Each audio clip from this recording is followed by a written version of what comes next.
Alright, here's what we're gonna do. We're gonna go Mortatio. We're gonna go Mad Forest. I'm gonna turn my controller back on.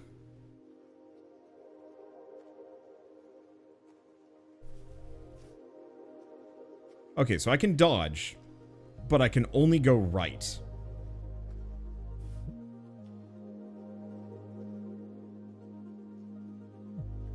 I can't stop. I'm gonna have to run past as many of these as possible and hope my bones break. I'm gonna hope my bones break the, oh boy. I might actually... This might not work. So here's the problem. I'm outspeeding most of these guys, and I didn't realize this. Okay, so I gotta quit. This is not doable on Mortatio. However, this is probably doable on Gennaro. Do I actually want to do this on the inlaid library? You know what? This is probably going to be easier on the inlaid library. Do we want to go... No. Inlaid library. Alright, hope for a vacuum orb. Yep. Yeah, so I can go up and down. Do I want a whip? Do I want a King Bible? Whip gives me heals. King Bible. Let's go King Bible.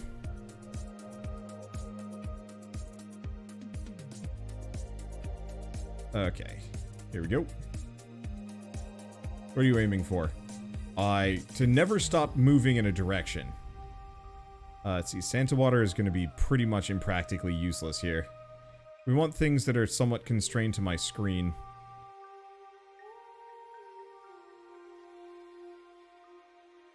Yeah, so I can move up, I can move down, I can move diagonals, I can move right. Let's see, do I want the empty tome? Yes. But I cannot go left.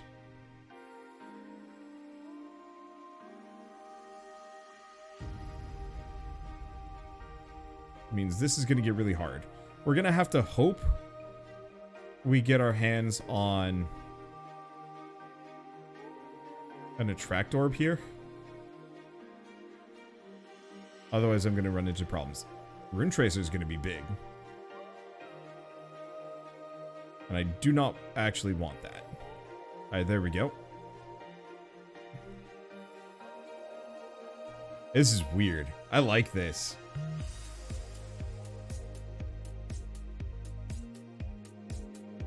I love the point in any roguelike where I get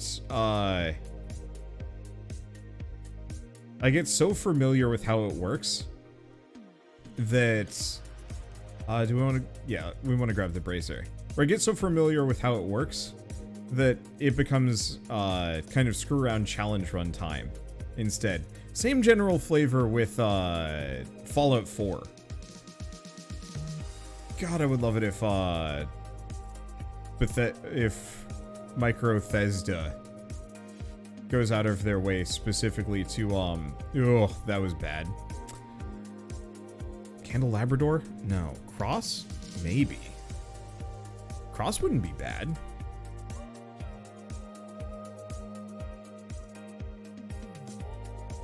This is a very heavy projectile build. And yeah, crosses are going to work really well for me because they're often going to be flinging behind me at the things next to me or just wiping out things behind. We will see. When are you going to play any more Nobody Saves the World? Probably yes.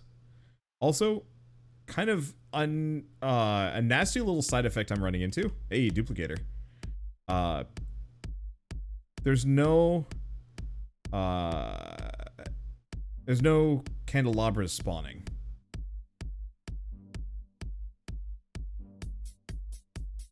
I'm actually going too fast for that, which is amusing. Okay, so gonna play more Nobody Saves the World. Maybe. So here's the problem I've been running into lately. Series on YouTube and Twitch are kind of... Oh, there's one. Oh, no. Oh, I'm going backwards. I can't do that. Spellbinder? We need it. I'll try and lock in my build while we're here. Luck increases the rate of candelabras. Good to know. Well, it's a good thing that I'm going, It's a good thing that I'm going for the cross in that case. Go from there. That's a mid-boss. Can't do anything about it. They'll spawn behind me eventually. I hope. Clock Lancet would be pretty funny, but mostly useless. I'll just have to hurt the boss as I go by. What the hell is this? I love it. Nope, can't. It'd be interesting if I could almost, like, disable moving in a direction on my, like, on my controller. Anyway, so I'd very much like to play Nobody Saves the World. However, I'm not sure if I'm gonna find the time. I want to go for the magic wand. It's not an AoE. It keeps enemies off of me, but I think I'm gonna go with no. Let's just level up the cross. We could go for the whip. We could go for the meteor wand. Or actually, no. Maybe we do get the magic wand. Now I'm thinking about it. Its damage isn't great, but it focuses on the nearest thing to me, which should help tremendously. There we go. Okay. So I'd like to play some more Nobody Saves the World. The one problem with it is kind of twofold. It is, do we want the attract orb? No, we need the clover first. Attract orb would be nice, but I'm very reliant on magnets as a power up instead. Oh, shoot. Chests. Well, I'll just have to live without.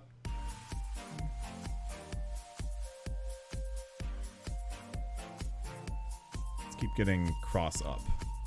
I mean, we've already proved that I can win a run largely without chests anyway, so maybe it's not so bad.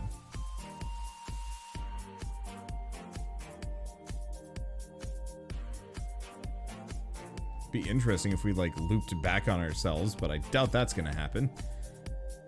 Clover. Garlic would be interesting, and maybe I could see garlic being the final one, but I'm kind of not sold on it either. It's great fun. There's just too many good games out there for our own good. Yeah. And so my problem with it is a 15 to 20 hour game, which actually isn't too bad. I've already put in 1 hour, so, you know, it'd be another 14 hours, give or take. But I was talking about this at the beginning of the stream, that there's two factors that I run into problems with in terms of games like Nobody Saves the World. Good as it is. First one is that I'm not done with the last couple of games that I said I was going to play and want to try and finish. No, ain't gonna work. Rules question. Can I stop? I don't think so. I don't think I can stop. Where's that whip? I'm not even sure if I want the whip. Nope. Makes me sad. Yeah, I can't stop. I can't turn around. I have to keep moving forward. Those chests are just gonna taunt me. Eventually, we're gonna get to the point where I can just kill them at a distance anyway.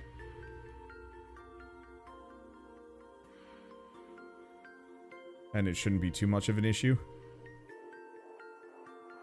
I'm actually doing really well. Part of it is I think the Rune Tracer only fires forward and the bone always fires backwards. That's something I didn't know about until just this run. That actually works really well. Okay. So it's a 15 to 20 hour game. So, you know, maybe I'm already like 5% of the way done with it, which, you know, isn't so bad. But I'm not done with the last couple of games that I said I'd finish, namely Lobotomy Corporation and Dark Cloud, because I really want to finish both of them as they are very, very special games that, you know, I've always wanted to play through in its entirety. The main problem is just, like, sitting down and actually finish any of those. Skyward Sword 2, yes. And, like, I was kind of toying with the idea of, well, maybe do I do some Skyward Sword tonight? But I think Skyward Sword will be tomorrow, because I very, very much want to get that one done as well. And so every time I promise to do another one of these new games, it almost invariably comes at the cost of something else. Either my sleep, my side projects, another series, my one-offs, you know, kind of those like new games that I check out to see if they're any good. And that can actually be like really, really detrimental to my channel. And so it's like I overpromise and under-deliver, and that's not actually a good place to be.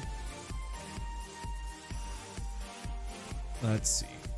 But so the other immediate problem with something like Nobody Saved the World is I don't know if you guys have ever seen, but like YouTube hates Let's Plays.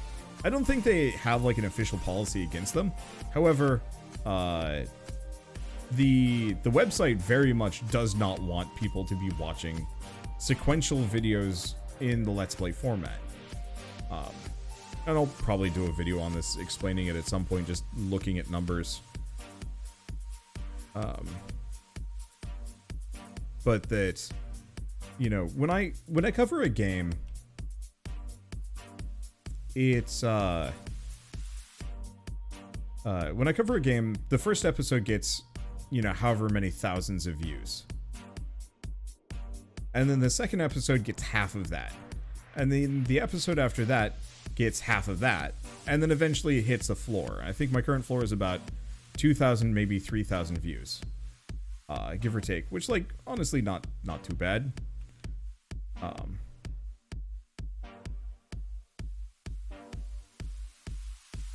Yes! Aha! I just had to zigzag harder. Ooh, and it's a good one, too.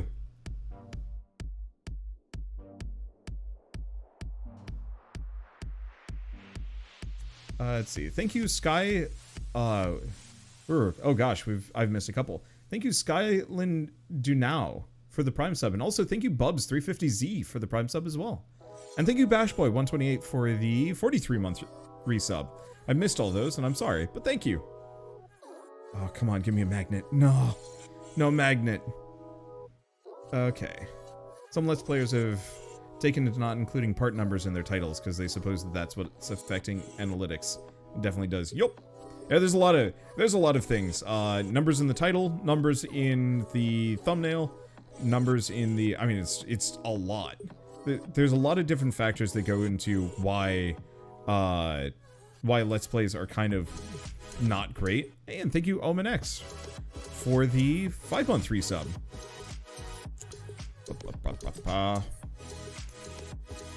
I was in the AFK run.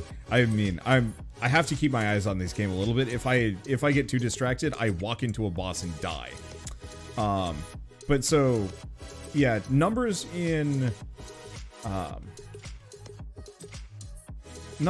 titles, descriptions, and whatnot inherently make YouTube itchy. They don't like it.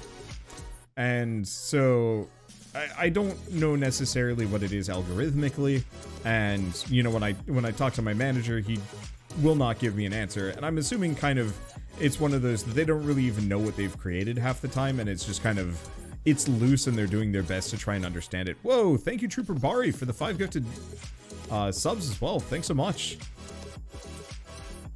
What about using Roman numerals? I think it's just inherently the numbering effect. I don't know. But so specifically, like, if I do a Let's Play, let's see, do I bother with the Attract Orb? I think I want damage over the Attract Orb, because once again, at some point, I'm going to get a magnet, and I'll just grab everything as I go by. I've seen YouTubers stop doing, hey, King Bible never stops. Yeah, Northern Lion stopped giving numbers outside of his Isaac series too. I think for something like Isaac, maybe it's a little bit more important, just because, in his case, Isaac, like, he's been doing Isaac for how many years? And so, like, to stop doing numbers would almost be sacrilege, all things considered. And thank you, Wind Dancer, for the 100 bits. Did I already say that? You know what? I don't know. It doesn't matter. Thank you all the same. Let's see. Yeah, it's just diminishing returns on click-through rates. Each episode mathematically applies to less people, and YouTube likes click-through. Yes. Because, I mean, watching a series, there's plenty of fall-off points where it's just no longer relevant to you. Maybe you don't want to watch anymore. Maybe something they said. Maybe it's not funny anymore. Maybe the game's not interesting. There's a lot of things. But, you know, conversely, you could watch this video, and it would be the first video that you ever see of me, and you'd be a little confused as to what's going on, but ultimately, you don't really need context for Vampire Survivors. You don't need context for Dead Cells, really. You don't need context for Binding of Isaac most of the time. You don't need context for a one-off thing. You don't need context for like a multiplayer round of Left 4 Dead with friends. You know, that's the kind of thing that can be put up in any way, shape, or form, and there is no deleterious effect of just watching that episode. And then when you find out there's like 50 more, okay, then there's the playlist for you, and that can be the number system. But as far as YouTube is concerned, you know, that's no longer an issue. Do I go for the whip?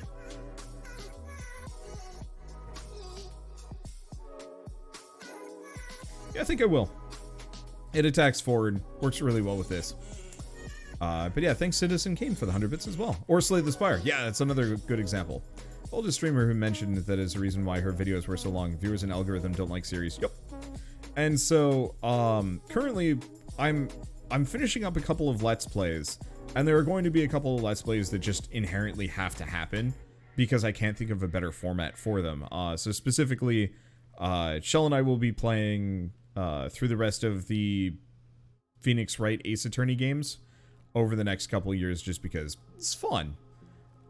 Ace Attorney games are great. I killed the boss. It's fine. Killed it like right there too. It's too late. But like the Ace Attorney games, like those are gonna have to be part 1, 2, 3, 4, whatever. I don't know what I'm gonna do with stuff like Lobotomy Corporation. Like, I think I just need to do some research on what other creators do nowadays, because there's a number of longer games that I want to do videos on. You know, case in point, Nobody Saves the World. How do you turn that into a non-numbered Let's Play in such a way that it gets around the fact that YouTube doesn't work that way? And the answer is, I don't know. One easy way is I play through the entire game, commentating over it lightly and putting up kind of like a highlight reel duplicator. Well, that screws the whip over, but you know what? Duplicator's like 1,000 times better anyway. And the whip isn't that productive. There we go. And there's infinite knife spam. Perfect. And not as many people are playing games, they're episodal in nature. YouTube on RPGs. I found good results in removing the from the thumbnail, but keeping the number in the title, adding as a hashtag for Zomboid. I almost feel like, yeah, I'm curious about how I would do it if I were to do Zomboid. Unfortunately, my Zomboid Let's Play went over like a lead balloon, so I gave up on that. I think I'm going to try some like multiplayer things at some point, because I think it would be kind of fun to potentially edit down like a single run into a video, or like a very rare thing, maybe. I don't know. And I think it also depends on the creator. Like certain content creators very much do have that staying power. Game Grumps are probably a decent example, where yes, their first episode gets like maybe a couple million in views, but then after that, every episode is still in like the hundreds of thousands. Like there are some channels that very much exist in that realm of can just get away with doing whatever. It wraps the series are nearly flat lines from episode 3 on. Yep. And a lot of that has to do with, I think the less videos that you put out in a day, the less of a problem it is. Because at that point, if your audience wants to watch you, they have less of a selection. There it is, the Holy Grail. Give me that sweet bounty. Yes, time to level up a gazillion times. Wait, what? Oh, we already had the duplicator. Hey, so we can potentially get the whip. Beautiful. Whip it good. That actually was not as good as I was thinking it was going to be, but whatever, it's fine. That's the hockey stick issue, just in episode to episode scope rather than in retention. Yep, I'm stuck. And so, like, boy, I would love it if I actually had that level of retention. It would make my life a lot easier. But I even had this problem actually when I started trying to stream on YouTube a little bit, because like, I don't like Twitch as a platform. I like streaming on Twitch, but I find Twitch itself to actually be pretty rough. Just because there's no permanence to anything. You know, in 2 months, this VOD, 2 months, 3 months, this VOD's gonna be gone. And the only reason why it's gonna stick around is because I upload it to YouTube. But otherwise, like, this... Okay, we gotta reset it. I went too far. Oh shit, she's too fast. Okay. Come on, just outpace her a bit. just show up. There she is.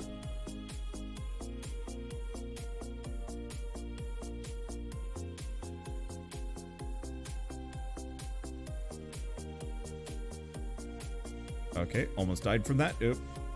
Yeah. It's really hard to not go backwards a little bit, but this works fine. Twitch's premieres, YouTube is syndication. Yep. That's a good way of doing it, at least from my perspective.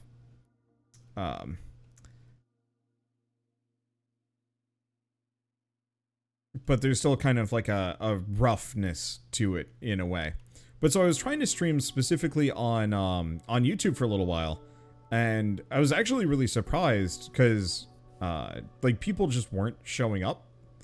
And I don't know if it was the click-through ratio, I don't know if it was my thumbnails, I don't know if it was probably just kind of how YouTube works, but like I would stream for 4 hours and get less, or not less viewership than if I just put out like YouTube videos, but the click-through ratio on it was atrocious. And I couldn't figure it out, and my YouTube manager didn't give me a really useful answer on that one, which is a little bit of a shame, because I think I would be fine with specifically streaming on the platform, but there we go. But having that as kind of this baseline issue for me, you know, now I don't want to stream on the platform anymore because it's straight up not worth my time. Were most of the streams Pokemon? No. Only 2 were Pokemon, 3 were roguelikes.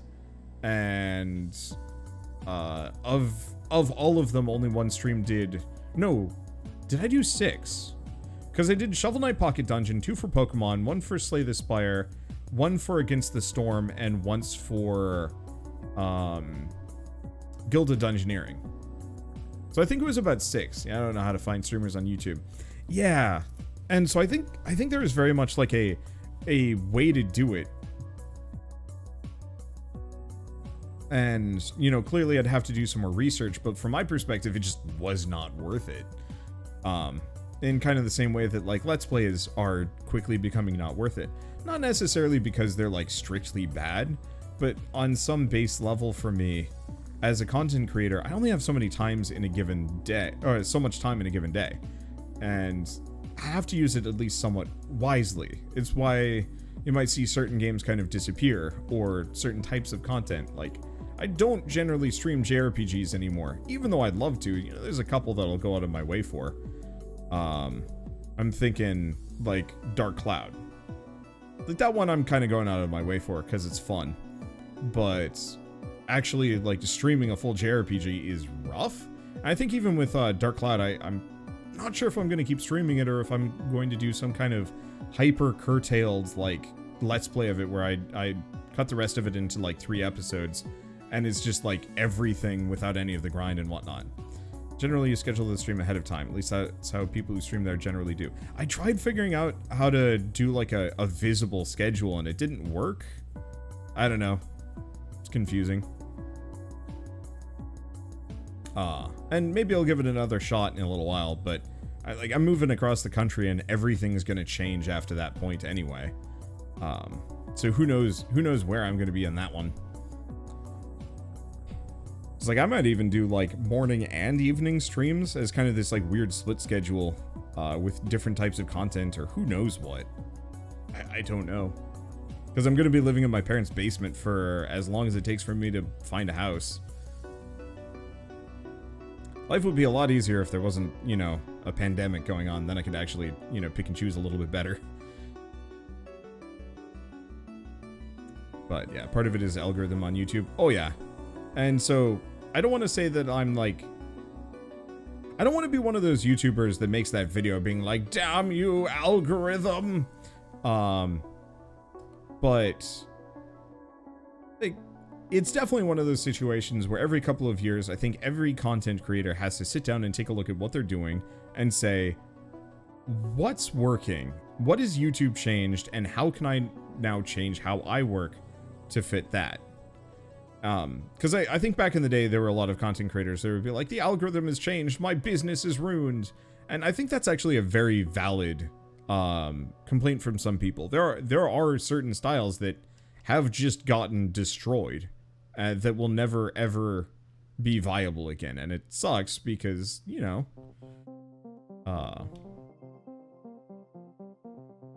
you know, that YouTube has effectively edged them out by changing how things work. I need to evolve garlic and unite the birds. So for the birds, you just need them both to be level 8, and the garlic, you need Pumarolo, the little red heart. Not the hollow heart, the red one.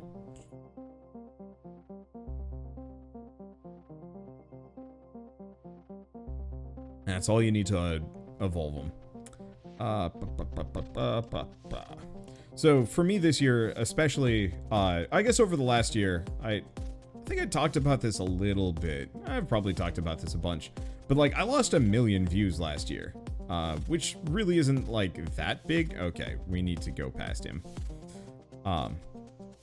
You know, 1 million views in the grand scheme of things is actually quite a lot. It's close enough.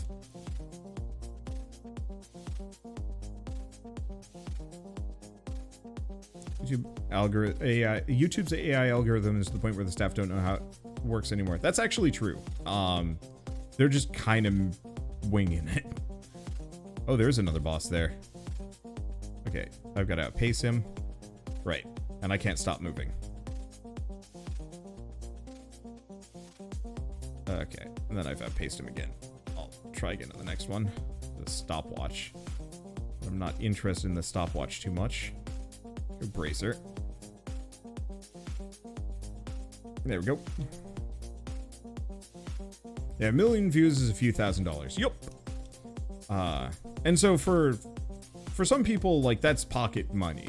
You know, if you're a Markiplier or a Jacksepticeye, losing 1 million views is like a Tuesday. You don't notice it because chances are you'll bounce back by 5 million the next day or week or something like that, and it almost isn't noticeable. But even then, like, if you go on a long slide and you're one of these, like, mega YouTube stars, it still doesn't matter because you have so much money that hopefully you've saved some of it. If you're financially secure. But for smaller guys like me and, you know, I mean, I guess me, my friends, and other people kind of in our league, losing 1 million views is like a third of our income, or half of our income, or most of our income. Like, that's a razor thin margin that can actually mean the difference between, like, living decently well and, you know, questioning whether or not you should start looking for roommates. And obviously, like, I think that's just kind of the state of the world. But, so from my perspective, losing 1 million views was kind of spooky. And it's only happened twice in my entire channel's career. Once was the adpocalypse, and once was last year. And I don't know fully what it was last year exactly. And there's a lot of ways you can kind of diversify. One of the easiest ways to do it is with, like, a Patreon or streaming, you know, kind of having this alternate platform for your audience to exist and spend time on. There we go. Hey, and thank you DWN Mike for the 4-month resub. But so you can diversify pretty hard, but ultimately it's a little tough and sometimes not the most practical. And so, like, for me, I'd very much like to have a stronger presence on Patreon, just because I feel like that would let me, I don't want to say screw around the most, but there's a lot of projects that I want to do that I feel like would work best via Patreon. But that shit's hard. Because that's not a platform that inherently has its own value, so I have to, like, provide it. Whereas, like, on Twitch, you know, inherently, me being on this platform provides value to the subscription service.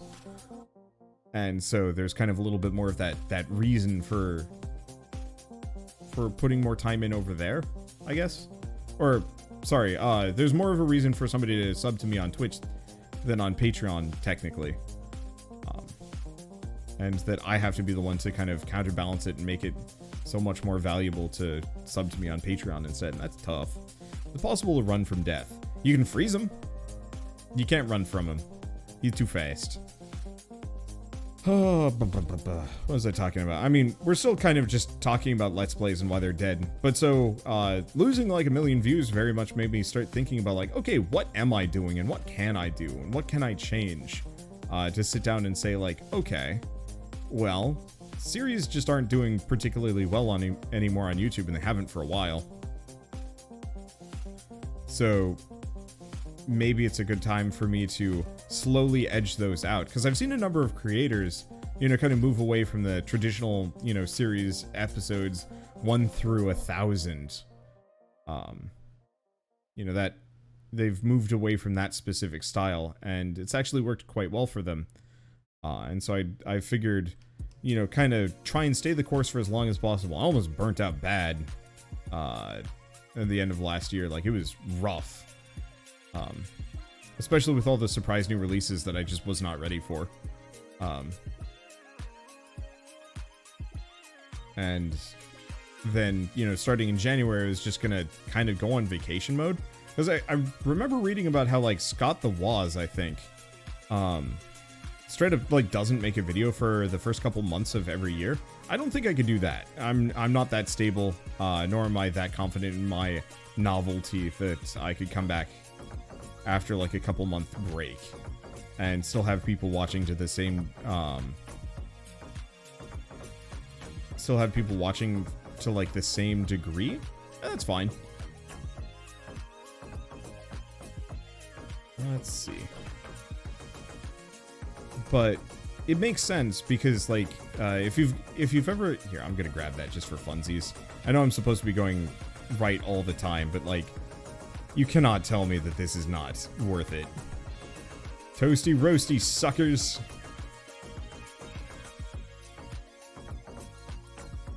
Okay, it's gone. Let's see. That's why most people I know are going channel branches. They keep LPs but go hard into more algorithm-pleasing content, then use LPs as a side gig. You mean it's like 2 separate channels? The interesting thing is, it's like every bit of advice I've ever gotten from YouTube has always been, no, keep everything on the same channel, which is wild to me. Watching on and off on Twitch for years, didn't know you were a YouTuber until recently. Yeah, I think it's funnier for me when people say that they didn't know I was a Twitch streamer as well. And it's like, boy, I'd say the cross chatter is constant. How did you miss that bit? That's a new pickup. Never seen it before. It's in the beta branch. Frankly, I think it shouldn't be a pickup. I think it should be an upgrade for the Fire Wand. Maybe an evolution between the Fire Wand and the Bracer. Oh, that would be a delicious combination right there. I guess now that I've got everything, instead of zigzagging, I'm just going right. Definitely, oddly enough, this run has killed, I think, less than almost any other run. But it's fine, because who cares? Oh, there's a pickup in the non-beta branch, though. Oh, good to know. I haven't been non-beta branch for a while. I'm just going to live in the beta branch until the beta branch ends or I stop playing this game. Which, I mean, both of those are actually pretty possible. Every time I finish this game, I'm like, what more can I do? And then every time I come back, I come up with, like, some wild, crazy idea. We'll probably slow down a little bit, depending. You know, if Rogue Tower does really well or if I find something else. Holy crap, the game is not handling this. Chug! Chug for me! Wonder if the statues round was the most killy. Probably not. I bet the run before it, the run where I got to level 150, maybe not. We could probably go back and compare a lot of my runs over the last couple of weeks and figure out which one was the most killy. Just high death count. I mean, that actually would be kind of an interesting thing to start working on, is, because previously I was doing DPS math, but now I really understand this game and, like, what makes it tick for the most part. And I think we might want to start going for, like, high death counts as, like, the next couple of challenges, just because. Is there a max level on the game? Not to my knowledge. I've gotten up to 151, which is, like, unfeasibly high. It's just the main thing is there's nothing interesting past a certain level. I might die here. I'm not healing much, and I'm just absolutely having to walk through a number of things. Wait, if I just walk left and right, no.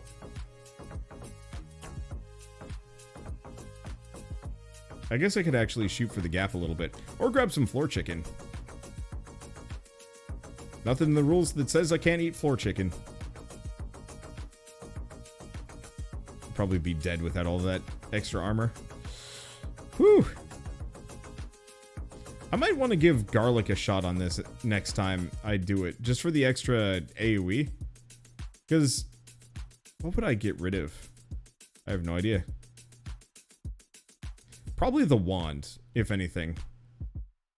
Yeah, the extra knockback would go pretty damn far as well. Yeah.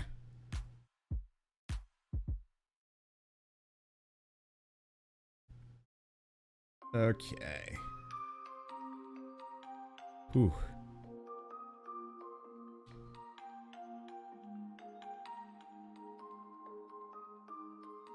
Doesn't help that there's probably a bunch of explodey boys that I keep walking into. They're very hard to see. At this point, I've been playing this game so long, my vision is just turned into a bit of a blur.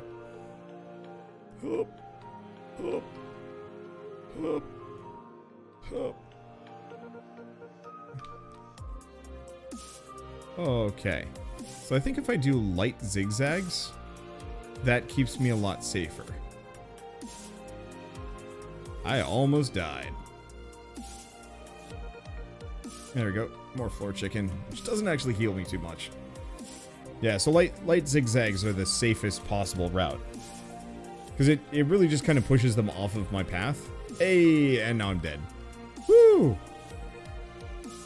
That was a run.